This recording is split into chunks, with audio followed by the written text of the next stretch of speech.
Hello and welcome to Tech for Non-Techies, the only podcast that demystifies the fast-growing technology sector. I'm your host, Sophia Matveeva, Chicago-based MBA and tech entrepreneur. My aim here is to give you the skills, knowledge and confidence to find opportunities in the tech sector, whether that's through founding a company, getting a dream job, or bringing a fresh perspective to your work. Hello, smart people. How are you?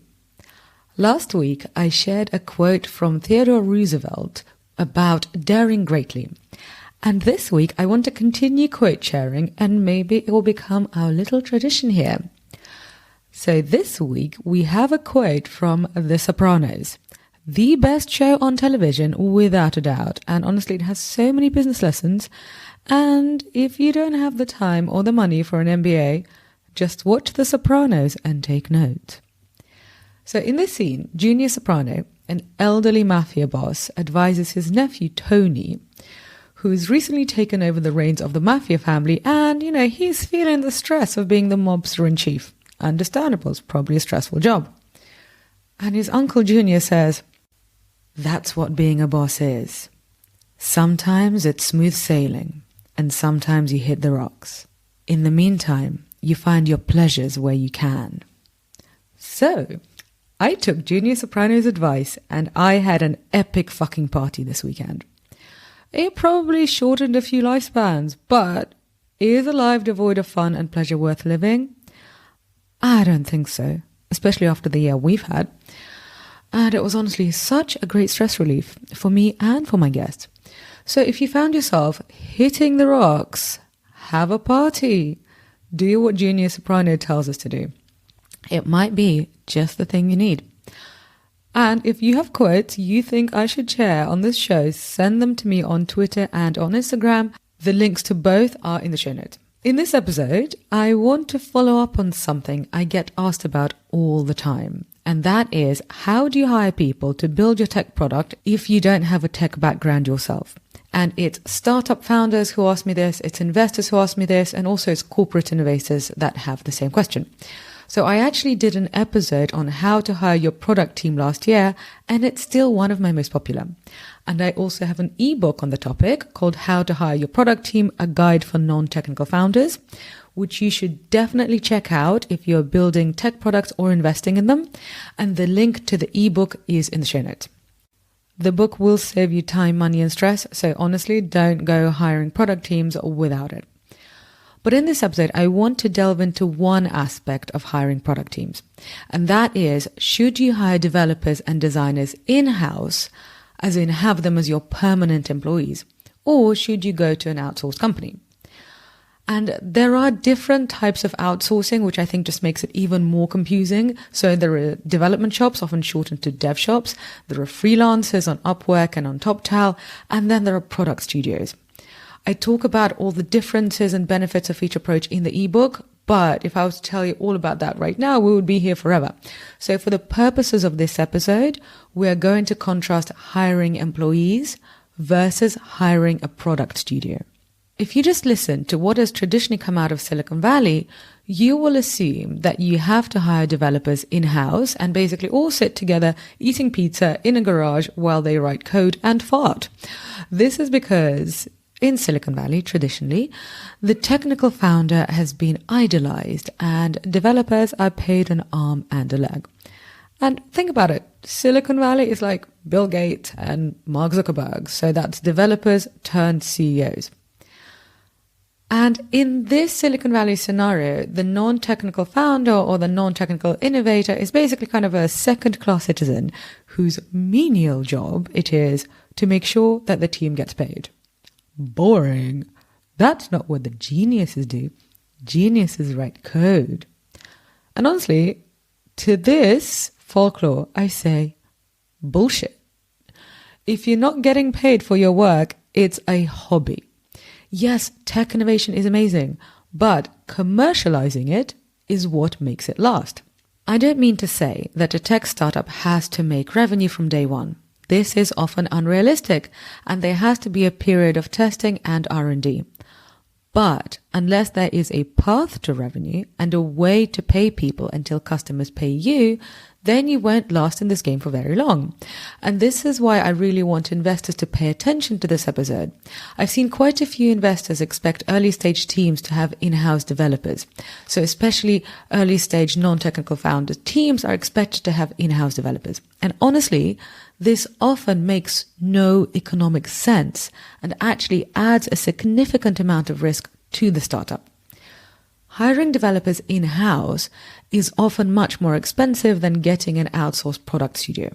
If you're based in London or New York or an equivalent expensive city, you might also then have to pay for an office in the super expensive city. And I've had to do this. It is not fun. So just remember that the person on the team who can get the team paid is the person who essentially matters most. So this is either because they know how to raise money, so they know how to sell an idea to investors. They know how to make revenue, maybe, so that's sell a product or service to customers. Or they know how to get funding for their project at work, so they know how to sell their vision to their bosses. So you see, there is a theme here. It's selling, it's not in-house development. In the early stages, the aim of a tech venture is to release a simple product and see if people use it and how people use it. Test the willingness to pay and learn about user preferences. The aim should be to do this as quickly and cheaply as possible, and working with an outsourced product studio can be the best way to achieve this. Then, after the product gets some traction, then you can justify the higher spend of hiring developers in-house. But in the early stages, why increase risk in an already risky venture? To be fair though, there are some legitimate arguments against outsourcing, and I want to run through them here. So number one is intellectual property risk. This means that your developers could basically run off with the code, and yes, this is a risk. But it's a risk that you can mitigate. Firstly, make sure that anybody who works on your product signs the IP they produce over to the company. This is standard operating procedure and basically should be done with any creator who joins you. So for example, if you get a designer to make your logo, make sure that your company owns the IP, as in it's your company that owns the logo, not the designer. If you get a Facebook ads strategist to make you some adverts, make sure that the company owns the advert, not the person who made them. Intellectual property agreements with contractors are now just kind of part of life, a bit like prenups. Or is that just amongst my friends? Anyway, if you are hiring someone and they refuse to sign an IP agreement, this is a red flag. So definitely watch out for that. But by the way, at this point, I want you to know that your in-house developers also need to sign IP agreements. So IP agreements are not just for your employees. And whether someone is a contractor or an employee, they can still rob you. Yay! So basically, somebody can still run off with your code base, whether they're a contractor or an employee, and you're still going to be fucked. Yes, you could pursue them through the courts, but it's lengthy and expensive, and honestly, it doesn't happen that much. So firstly, accept that getting your IP stolen is just an element of business risk, which you can mitigate with legal agreements. Another thing that you can do to mitigate this risk is to work with reputable firms. So work with outsourced product studios that have invested in their reputations and that basically have more to lose by screwing you over than by stealing your code.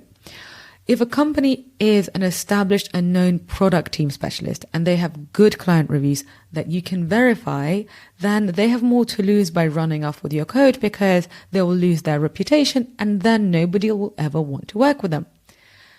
In the ebook, I've given a list of firms that either I've worked with or the guests on Tech for Non-Techies have worked with. None of us are incentivized by these companies, but I listed them so you can see what good looks like.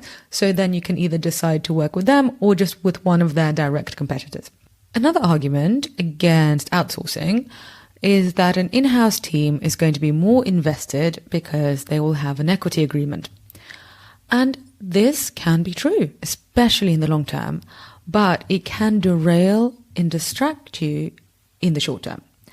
So as I said earlier, in the early stages of your product development, your job is to test ideas, get a minimum viable product out there and get some traction. Your focus is to prove the market need and willingness to pay.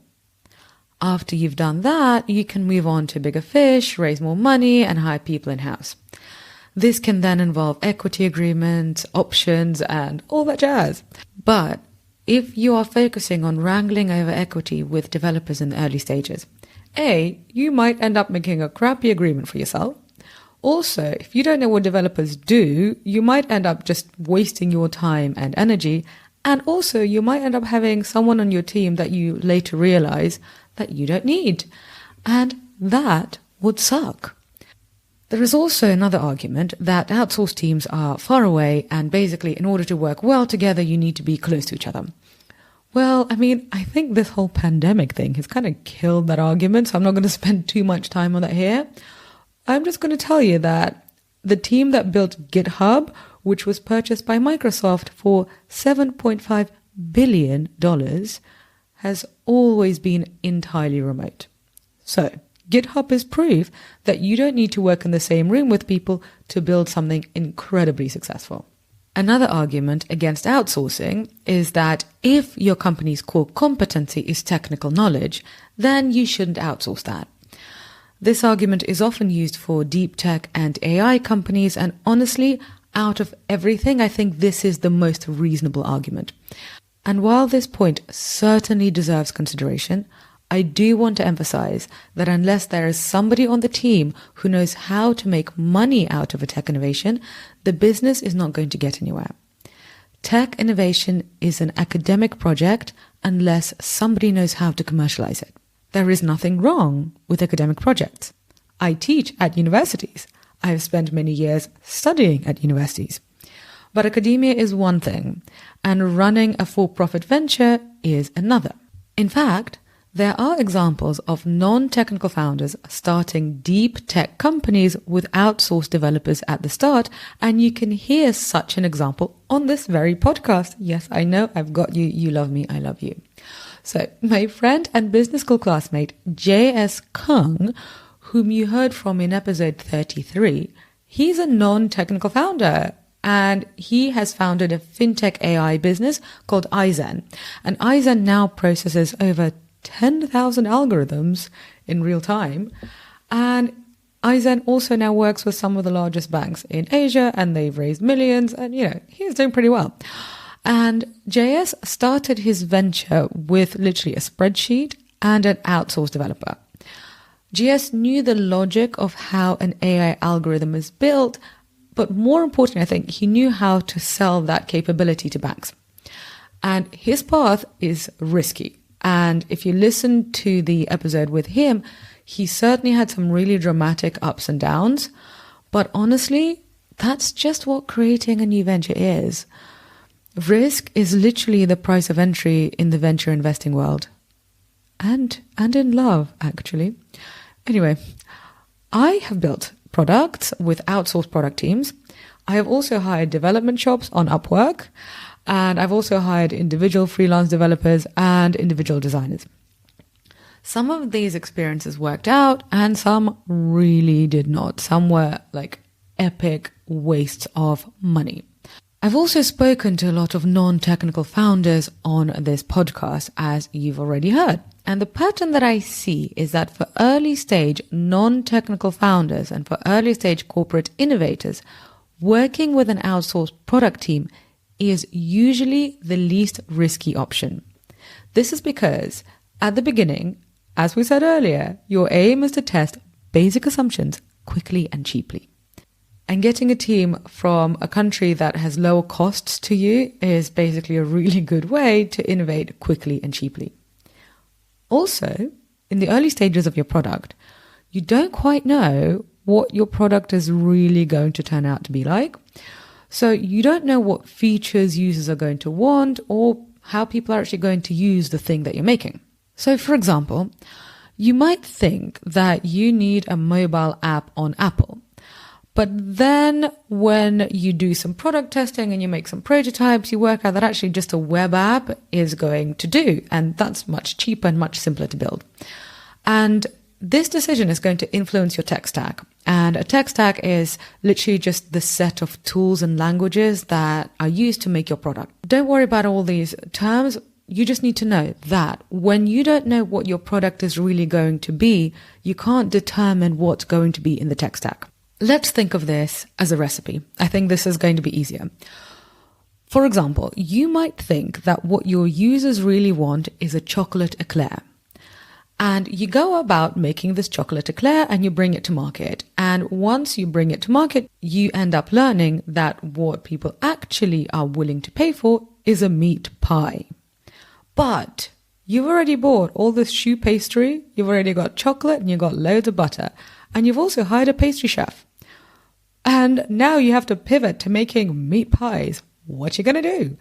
So sure, the pastry chef can learn how to make pies and you can use some of those ingredients, but probably not the chocolate. But wouldn't it just be better if you could just quickly do a swap, get rid of the chocolate and get the meat and get rid of your pastry maker and get a pie maker instead? So essentially, this is what working with an outsourced product studio can allow you to do. In general, product studios have specialists in different areas of the tech stack. So if you realize that your product needs to pivot, it will be easier and cheaper to do it with them than firing your existing person and then hiring somebody new. Which then brings me to my next point. If you don't have a technical background, hiring developers is going to be difficult. If you literally don't know what someone does, how can you tell how good they are? And yes, there are some things you can do and tests you can set, but in my experience, they're not foolproof. There is a reason why the majority of non-technical founders whom you've heard from on this podcast have worked with outsourced teams. So for example, non-technical founder Alex Zubko, who co-founded a software as a service company with two other non-technical founders, has used outsourced developers from the start and has had a great experience. And Triptease, they've now raised, I think, 28 million and they've got offices around the world and literally it's a software as a service company. So they have not had any issues with outsourced developers. And in fact, Alex recommends that route. Obviously, there are risks associated with hiring outsourced product teams. There are risks with everything and you want to be discerning, you want to trust, but you want to verify, and you want to have a method for how you find the kind of company that will help you build a successful and scalable product and not screw you over. If you want to get the methodology for how to hire people to build your product, then check out the ebook. I go through it there. It's useful for both investors and for innovators who don't have technical backgrounds. You learn what to look out for and what questions to ask when you're interviewing people. And you'll also get a list of product teams that have worked with startups and companies you know and love, like ClassPass and eBay and more. And by the way, I'm not incentivized by any of the firms that I've listed. So this is literally just an honest listing because I want you to see what good looks like. You might not even end up working with any of those firms, but if you can see what good looks like, you can maybe hire one of their competitors. The link to the ebook is in the show notes, so go and check it out. And if you're loving what you're learning, because who wouldn't, come join us as a member at Tech for Non-Techies. Our membership is your guide in the jargon-filled world of tech. We have live sessions and masterclasses with expert teachers, and you also get coaching sessions with me, yay, and learning notes on key aspects of technology like AI, product management, and the app economy.